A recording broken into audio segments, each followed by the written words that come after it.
Everyone loves Vikings, right?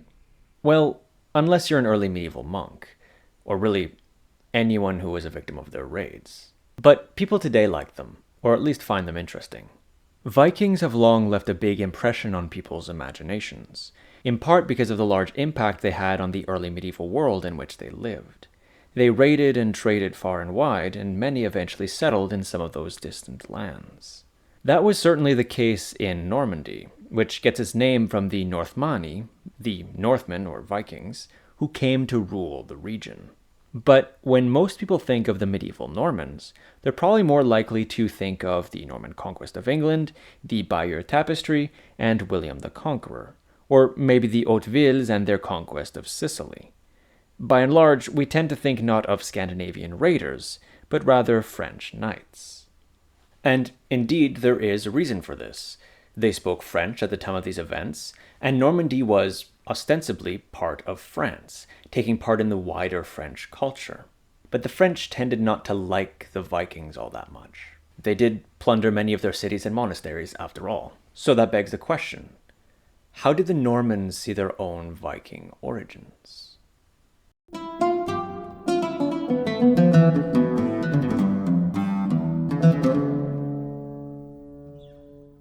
Our earliest narrative history of the Normans comes to us from a man named Dudo of Saint-Quentin. Dudo himself was not a Norman. He was a canon priest from neighboring Vermandois, later Picardy, who was sent to the Norman ducal court as a diplomat in 987. During this time, though, he found favor with the Norman Duke Richard I, who eventually commissioned him to write a history of the Normans sometime around 994. Richard I would die shortly after in 996, but Dudo continued working on his history, often referred to as the Historia Normanorum, under the patronage of the Duke's son, Richard II, completing it sometime before 1015. Dudo's history traces the deeds of the Norman dukes up until Richard I's death.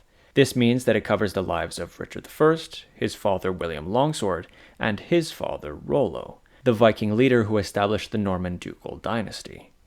And it's especially Dudo's discussion of Rollo which gives us a glimpse into Norman views of their Viking origins, since although Dudo himself wasn't a Norman, he was relying on Norman sources and was commissioned by the Duke, who would have had an important influence on the narrative. According to this narrative, the Danes, under a man named Hasting, had long been raiding and pillaging the rivers and coasts of northern Francia, what would become Normandy. According to Dudo, who's largely making this up based on stereotype and biased convention, by the way, this sort of Viking activity was caused by a Danish custom, whereby overpopulation due to great amounts of illicit coupling was dealt with by exiling a number of sons who then went off to make their fortunes with robbery and conquest in distant lands. Rollo, the son of a powerful Danish duke who rivaled the power of the king, was eventually petitioned by a bunch of would-be exiles to protect them, which he swore to do. But after his father's death, the king took advantage of the opportunity to attack Rollo, who was then exiled from Denmark. Rollo then receives a vision, which a Christian interprets as a prophecy that he will rule a great land over many diverse peoples, restore an empire to glory, and save his soul through baptism. And Rollo goes off to England, has some shenanigans there, and long story short, he eventually makes it to Rouen, in soon-to-be Normandy, and realizes that this was the land he was fated to rule. He then has some conflicts with the Franks, but his successes convince the Franks to petition the king to make peace with him. Ultimately, in the year 911, both sides agree that peace would be established under the condition that Rollo be granted rule over Normandy and Brittany, that he would marry the king's daughter Gisela, and that he be baptized, after which his followers all receive baptism as well. Now, it's impossible to talk about Dudo's history without acknowledging the inaccuracies.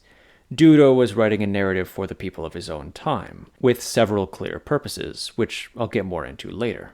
So, much like Ridley Scott's Napoleon, or really most historical epics, accuracy often took a back seat to the ideas he wanted to convey. For example, no one really knows where Dudo got his information about Rollo's origins. In fact, we really don't know much about them either, including whether he was a Dane or, as later stories about him claim, Norwegian. Lesley Abrams suggests that Dudo may have had him a Dane in order to help strengthen the ties between Richard II and the Danish king Sven Forkbeard, who we know was hosted in Rouen by Richard for a time. Likewise, Dudo makes it seem like the peace in 911 was a one-and-done deal that made Rollo ruler over all of Normandy in one go, with the Vikings in Normandy all under his authority and all converting to Christianity. But in reality, the situation was much more complex. Rollo had effective rule over Rouen and its environs, but it would take years for the Counts of Rouen to actually establish themselves over the other parts of Normandy. In part, this was because of the fact that there were other Scandinavian settlers in what would become Normandy, who, although the King of the Franks may have given Rollo authority over them, in practice continued to act independently for quite a while. For example, Dudo mentions a certain Hagrold established in Bayeux, who he claims to be a Danish king coming to help his relative Richard I in his conflicts against the Frankish king. But in all likelihood, this was another Scandinavian ruler settled in Normandy, only outside of Rouen's control. Other mentions of Danish mercenaries coming from overseas might also reflect the presence of independent Viking settlers. However, Dudo's narrative historicizes Rouen's authority over the whole of Normandy, tying all Viking settlers to the dukes at a time when that sort of authority was just starting to maybe become a near reality. But the problems of historicity in Dudo's work aren't actually all that much of an issue for our purposes. In fact, they actually kind of help us, because they present how the Norman rulers around the year 1000 perceived themselves, or at least how they wanted to present themselves. They wanted to present themselves as the rightful and historical rulers over the whole of Normandy. They wanted to present themselves as having a claim to dominion over Brittany, something which was politically pertinent to Richard II. Dudo's claim that the Frankish king gave Rollo rule over Brittany was very much based in contemporary interests. And so, how he presents the Norman relationship with their Viking past is also very much tied into contemporary concerns. It's clear that by the end of the 10th century, people were still associating the Normans with Vikings. By this time, the terms Normanni and Northmanni were still being used equally for Normans as well for Scandinavians more broadly. Scandinavians, and especially Vikings, had a reputation as mighty warriors, something which occasionally played into the Normans' favor, with Norman mercenaries being employed widely throughout the 11th century. But they were also seen as savage and greedy robbers, which sometimes sowed distrust. This connection even led the late 10th century chronicler Richard of Reims to refer to Duke Richard I as Piratarum Dux, Duke of the Pirates. We don't tend to think of Vikings as pirates, but they technically were, and early medieval writers often referred to them as such. All of this made it hard for the Dukes of Normandy to be taken seriously as Christian European rulers. But they certainly saw themselves as such. The historian Benjamin Pole points out how the Norman dukes, especially Richard I and onwards, actively imitated Frankish customs, formulating charters in the Frankish fashion with a similarly styled script, making them official through wax seals that portrayed the duke much as the Carolingian kings of Francia had been doing, and even signing them with a cross-shaped monogram. And we actually have 2 extant charters by Richard II composed by Dudo himself. Archaeological evidence also indicates that the Normans seem to have integrated fairly quickly into the local Frankish culture, since we find few distinctly Scandinavian artifacts in Normandy, though some, like Lesley Abrams, warn that various historical, geographical, and modern conditions could skew the archaeological record, a reminder that archaeology has its own subtle biases that need to be taken into account. But still, Dudo notes in his introduction that this work was important to Richard I and his son, who trusted him to do it justice. Benjamin Pole again argues that Dudo was chosen because of his knowledge and education. He was incredibly well versed in classical, Franco-Latin, Christian culture and history. And he also understood, as the Duke himself seems to, that a narrative history of his dynasty, one which was wrapped in this Latin cultural influence, was required to assert and affirm Richard's place amongst the Christian rulers of Europe. Dudo did this in several ways. He never denied the Normans' Viking origins, that was an established fact, but he made Rollo and his followers special. From the start, Rollo has a strong sense of justice. He defends the exiled Danes and never initiates conflict. It's always others who attack him, and he defends himself. Sometimes this feels kind of cheeky, though. Like, when he arrives in Francia, he says he plans to rule the place, and then when the Franks feel understandably threatened by this, they attack him, and Rollo claims he's a poor innocent victim, and now he's justified in burning their cities to the ground. But also important are Rollo's prophetic visions, given to him by the Christian God, which tell him that it's his destiny to rule Normandy. This contrasts him to Hasting and other Vikings, who are made out to be clearly greedy and raiding out of a selfish lack of care for human life. Rollo, on the other hand, is told that his rule will bring peace. But even the raids by other Vikings were still part of a divine plan, according to Dudo. Early on, he says, quote, "We urge the reader not to shudder at the dishonor of the unfavorable misfortunes which beset the Franks, for these misfortunes were not intended to ruin them, but rather, because of their accumulation of accursed deeds, to correct them. For indeed the Frankish nation, which was crushed by the avenger Hasting, was very full of filthy uncleanness. Treasonous and oath-breaking, they were deservedly condemned. Unbelievers and faithless, they were justly punished." Dudo later goes on to say that it would be the ones who brought Francia to its knees, the very ones who devastated it, who would restore it and elevate it to glory once they themselves would be saved through baptism. The Normans, therefore, were there to correct the Franks, break them down, and then bring them back up alongside them. They were to become an integral part of Francia's salvation, taking on its legacy and being joined into it. And this wasn't just a Frankish legacy. Since the coronation of Charlemagne as Emperor of the Romans in the year 800, this legacy was also a Roman one. This can be glimpsed at in the parallels that can be drawn between Dudo's narrative about Rollo and other sources. Many scholars have pointed out the similarities between Rollo's journey and that of Aeneas in Virgil's Aeneid.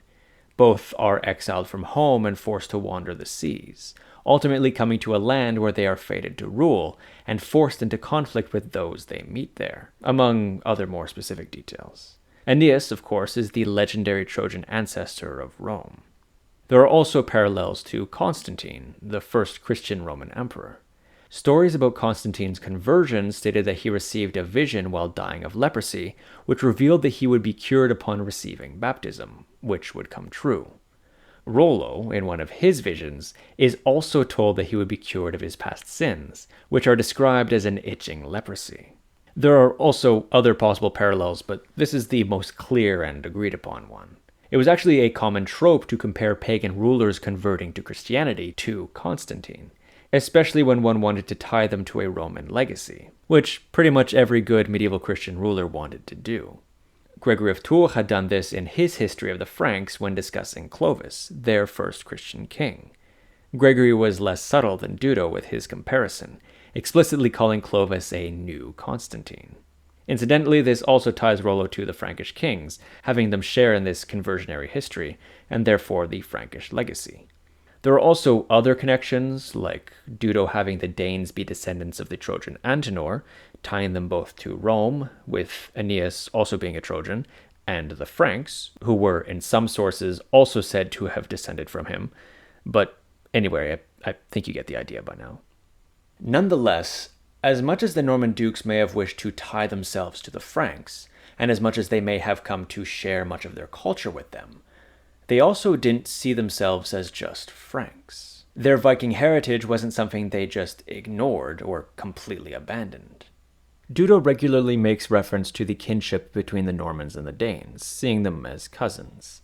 He even attributes Denmark's ultimate conversion to Christianity to the Norman dukes, playing on a sense of fraternal concern, similar to that which the Anglo-Saxon missionary Boniface wrote about having felt towards the pagan mainland Saxons back in the 8th century. Dudo also plays on views of Scandinavian martial prowess throughout his narrative. Even as a pagan, Rollo is praised as a great warrior, and other Danes and Normans are likewise shown this way throughout. As I mentioned, the Normans were happy to retain this aspect of their Viking reputation, and the dukes were no exception. The Norse language also seems to have lasted quite a while in Normandy, even as Norman culture francisized. though it was more significant in some places than others. Dudo claims that William Longsword had sent Richard I to be reared in Bayeux because the people of Rouen tended to prefer to speak Old French, whereas in Bayeux he would be better able to learn Old Norse, likely making Richard bilingual from a young age. This isn't too strongly pressed on by Dudo, but it's a notable detail which shows the lingering ties between the Normans and the broader Norse world. And Dudo plays on these aspects of Scandinavianness or Vikingness frequently throughout the text, in part to show that the Normans, while being tied to the Franks, were nonetheless something different. In her analysis of the subject, the historian Catherine Cross reminds us that culture and ethnicity aren't one and the same. The Normans may have integrated strongly into Frankish culture, but they clearly retained a separate Norman identity, and their Viking origins helped them perceive themselves, and were used by them to present themselves, as a unique people in Francia. It also helped the Normans assert autonomy from the Frankish kings. Dudo, for example, plays up the conquest narrative in order to downplay the role of the king's grant of Normandy to the Normans. Instead, it's seen as a concession, a desperate attempt to appease the conquerors. And Rollo is shown demanding more, even demanding Brittany, with the king ultimately giving in. This also applies to the idea that Rollo was divinely fated to rule Normandy, and that the Franks were being punished for their sins. Although the Normans are reinvigorating the empire and partaking in a Frankish legacy, this is only possible because they are not fully Franks themselves. They're outsiders coming in to bring about change. The desire for the Normans to separate themselves from the Franks was likely helped by continued kinship with Scandinavia, but it would have also been reinforced by continuous attempts by successive Frankish rulers to essentially push them out of Francia as late as the reign of Richard I. In this way, Norman identity was in part defined by opposition to the Franks, and Normans used their Viking origins as a means of expressing that, in part because that's one of the major reasons why the Franks opposed them in the first place. But again, they weren't fully Vikings either, fully Danes, at least not in their own view. Instead, Normanness was something new, something complex and multifaceted, which harnessed and combined both Vikingness and Frankishness. Although they started out as fully Vikings, their migration and settlement in Normandy was the seed of a new ethnicity. However, for Dudo, the event which really made the Normans was their conversion to Christianity. In his mind, Christianity was integral to Normanness.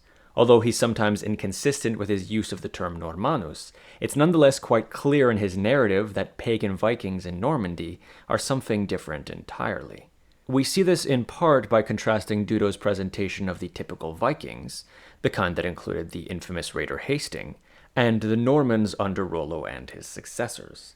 He describes the Danish raiders as bloodthirsty and lustful, drenching themselves in the blood of humans sacrificed to Thor before sailing out to pillage and destroy. They were the great destroyers of churches and monasteries across Francia, and they used deception and cruelty to achieve their aims.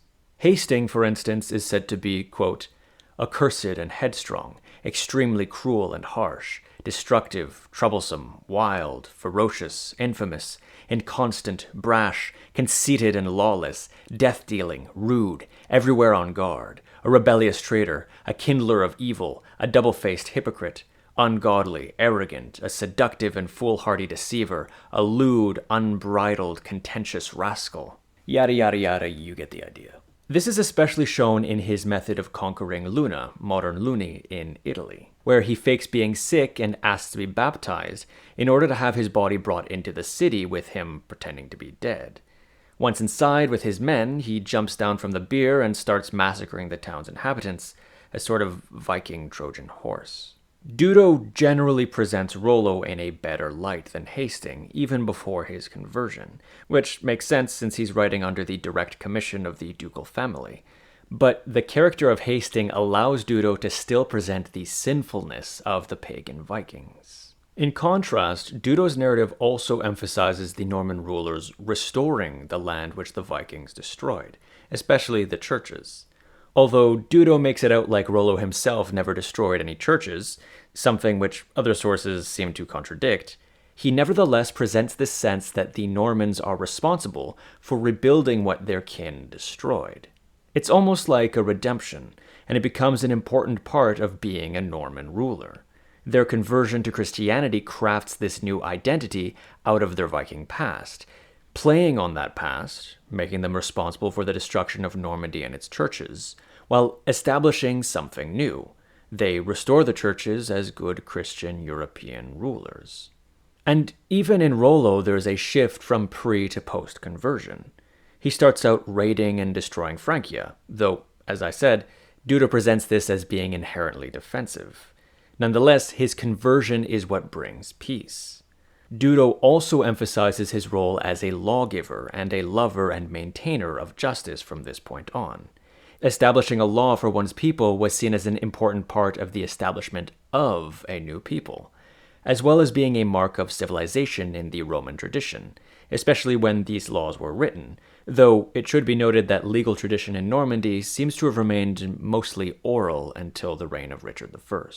Rollo's justice is probably best displayed in a story Dudo relates about how the Duke proclaimed severe punishments for any theft in his realm. A certain farmer leaves his plow in his field, but his wife, thinking this foolish, steals and hides it in order to teach him a lesson.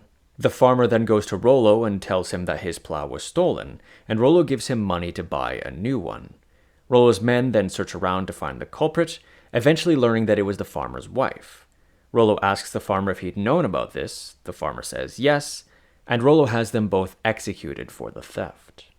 Dudo notes that the people of Normandy were shocked, but then says that no one else ever dared to steal anything for the rest of Rollo's reign. He also claims that no one ever feared for their safety from then on. The fact that this is a story about theft is meaningful, since Vikings were regularly characterized as robbers.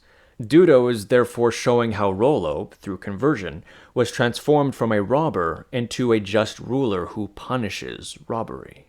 He's still harsh, violent, and fierce, but those qualities weren't inherently bad in the early Middle Ages, as long as they were directed towards legitimate ends, like the upholding of peace and justice. Finally, there's one last episode that I want to mention that I think also shows the importance of conversion for the transformation of the Viking into the Norman.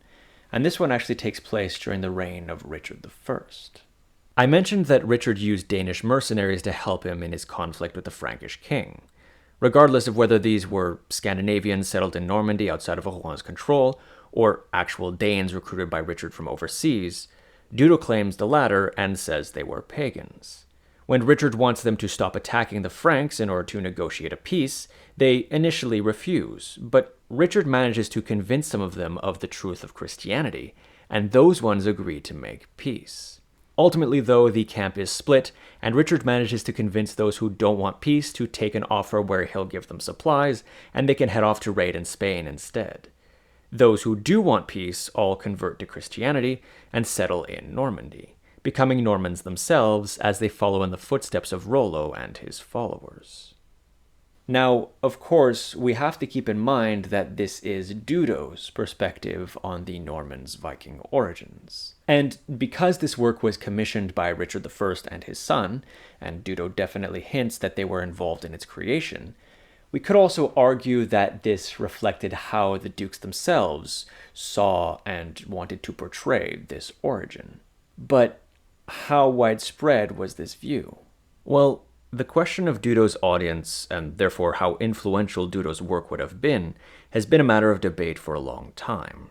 We know the book itself was widely copied, and other histories, which were also popular, use Dudo's work as a source for their information about early Normandy. But who was reading these books? We can be fairly confident that clergy were reading it, especially since they were the most literate class in medieval Europe. Dudo even references in his introduction that his work might be read by students learning Latin, most of whom would have been clergy, or training to become clergy. It's long been assumed, though, given the subject matter, that the ducal court was also intended as a primary audience. The problem with this is that most Norman courtiers likely wouldn't have been able to read Latin, at least not well enough to appreciate the full nuance of the work.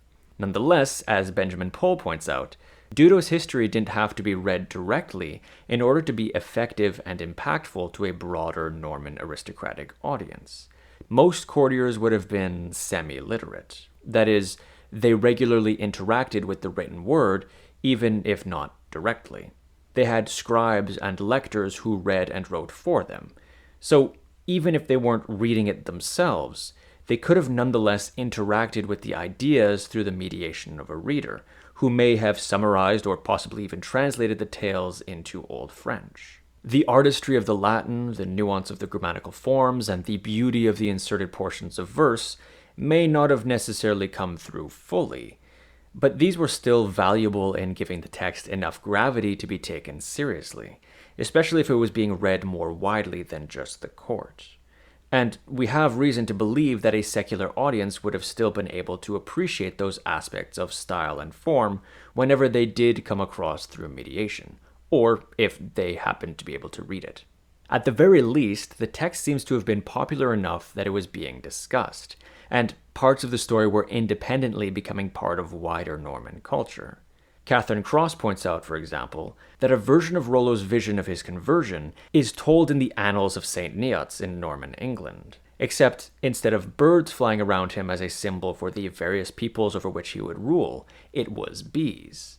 Cross believes this implies that the story of Rollo's vision, which was almost certainly Dudo's invention, had passed into oral circulation separate from Dudo's work, where certain details like that could more easily change. Dudo was definitely quite influential, probably more so than anyone else on this matter. In fact, his work seems to have been instrumental in the ultimate separation of the concepts of Norman and Viking by the later 11th century. But even so, it's important to remember that no group is monolithic. Not every Norman would have agreed with Dudo's views entirely, though based on our extant sources, it seems that very few completely rejected it. In Normandy, anyway. But there were variations, both before and after Dudo's time. For example, there was the reason for the Viking invasions in the first place. Whereas Dudo claims that God allowed this to punish the Franks for their sins, the Vita of St. Romanus, written by a certain Fulbert, likely in the mid-10th century, presents it as demonic revenge for Romanus's exorcism and conversion of the Merovingian Franks in Rouen, with no mention of divine punishment. Nonetheless, the idea that the Franks were being punished seems to have become the more popular interpretation by the time of Dudo's writing, and continued to dominate thereafter, especially as it was employed to justify the Norman presence in Francia. And pretty much all versions of the story put a big emphasis on the Norman invasion being the reason for the Normans' salvation, an ultimate good. The idea with the most variation, though, seems to be Rollo's character prior to his conversion. Dudo makes him rather exceptional, tied to his prophesied baptism, and notably doesn't have him destroy any churches. Others, however, weren't so romantic. The Fécamp Chronicles from around 1001 explicitly blames the monastery's destruction on Rollo. As Catherine Cross argues, this more explicitly ties the Normans to the roles of both destroyer and restorer, by making the first duke himself complicit. The restoration isn't just paying for the sins of their people, of their Viking kin, but of their own past actions, and those of their direct ancestors. Indeed, one version of the story of the restoration of the remains of Saint Bauduin in Rouen also has Rollo responsible for the abandonment and destruction of Norman churches, but clearly notes how Rollo felt deep regret after his conversion and devoted himself to righting his past wrongs by restoring those very churches. William of Jumièges also made Rollo no different from other Vikings. Writing his Deeds of the Norman Dukes, William was incredibly reliant upon Dudo for the lives of the first three rulers. However, he actively chose to leave out various bits of Dudo's narrative, making Rollo more the incidental leader of the Normans, and removing references to his visions. He's explicitly said to have destroyed churches, and his conversion seems like more of an opportunistic affair.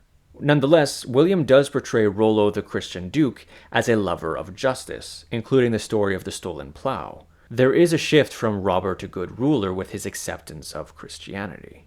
But the praises for restoration and laudable Christianity are muted, and are more reserved for William Longsword and his successors, men who were maybe not as problematic as Rollo, since they lived their whole lives as Christians, and were thus in no way, and never had been, Vikings. But despite the popularity of William of Jumièges' work, Dudo's didn't disappear.